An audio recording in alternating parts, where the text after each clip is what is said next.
नाज़रीन, तहरीक इंसाफ का 24 नवंबर का जो एहतजाज है वो तहरीक इंसाफ के गले के अंदर पड़ गया है।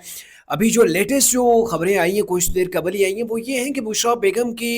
गिरफ्तारी के हवाले से वारंट जारी हो चुके हैं। और ये वारंट जो जारी हुए ये नाकाबिले जो है वो ज़मानत वारंट जो है वो इनके जारी हो गए हैं, जिसके अंदर बुशरा बेगम को किसी वक्त भी गिरफ्तार किया जा सकता है, उनको हाउस अरेस्ट किया जा सकता है, उनको एडियाला या बनी गाला के अंदर जो वो हाउस अरेस्ट भी किया जा सकता है। और एडियाला के अंदर भी जो है वो बुशरा बेगम को जो वो गिरफ्तार करके ले जा सकते हैं। क्योंकि मामला ये है कि बुशरा बेगम ने पिछले जब से वो रिलीज हुई हैं तो वो सिर्फ एक बार ही जो वो कोर्ट के सामने गई थी, इस्लामाबाद हाई कोर्ट के सामने गई थी, और फिर उन्होंने ये कहा था कि मैं इस कोर्ट के सामने अब दोबारा कभी नहीं आऊंगी।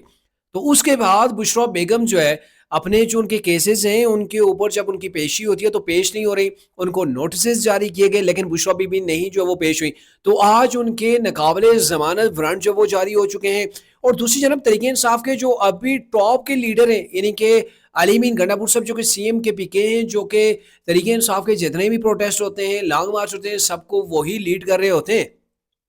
तो आज उनकी गिरफ्तारी के हवाले से भी जो वो बातें हो रही हैं, क्योंकि अली मीन गंडापुर की इंसदादी दहशतगर्दी की अदालत ने उनकी अदम पेशी के ऊपर उनके भी वारंट जारी कर दिए। और अभी अली मीन गंडापुर चूंकि आपको पता है वो और बुशरा भी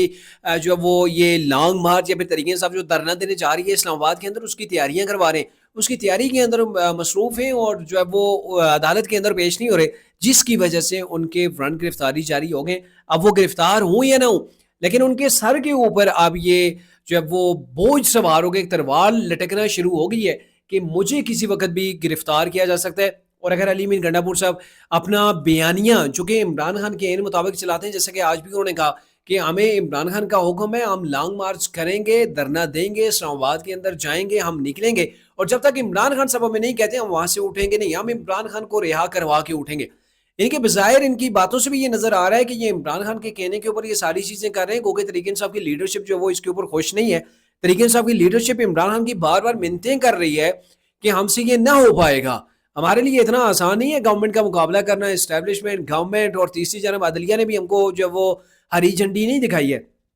तो अब ये है कि तरीके इंसाफ के लिए काफ़ी मुश्किलात हैं। अली मीन गंडापुर से अगर गिरफ्तार हो जाते हैं तो ये एक सूबे का सीएम अगर गिरफ्तार हो गया तो ये एक ऐसा प्रेसिडेंट सेट हो जाएगा जो कि तरीके इंसाफ के लिए काफ़ी मायूब भी होगा कि उनका जो वो सीएम ही गिरफ्तार हो गया। और बुशरा बीबी चूंकि उनको रिहा किया गया तो रिहाई के बाद जो कुछ वो गुल खिला रही हैं, जैसे कि सऊदी अरेबिया के हवाले से भी उन्होंने जो स्टेटमेंट जारी की इंतहाई घटिया किस्म के, और उसके बाद इनके खिलाफ पाकिस्तान के मुख्तलिफ शहरों के अंदर कोई लगभग 5 से 6 मुकदमात भी इनके खिलाफ दर्ज हो गए कि इन्होंने पाकिस्तान को ठेस पहुंचाई है, पाकिस्तान के दोस्त मुल्क जो कि पाकिस्तान के अंदर इन्वेस्टमेंट करने जा रहा है, तो इनकी जो बातें इन्होंने इश्तिहाल दिलवाया है तो वो भी मुकदमे इनके खिलाफ दर्ज हो गए। तो आने वाले दिनों के अंदर उन मुकदमात के अंदर भी इनको रगड़ा लग सकता है। और अगर ये ऐसे ही स्टेट के खिलाफ निकलते हैं, लोगों को निकालने की कोशिश करते हैं, तो मेरे ख्याल में तरीके इंसाफ को ये जो उनका धरना था या इमरान की जो फाइनल कॉल थी, ये तरीके इंसाफ को ले डूबेगी।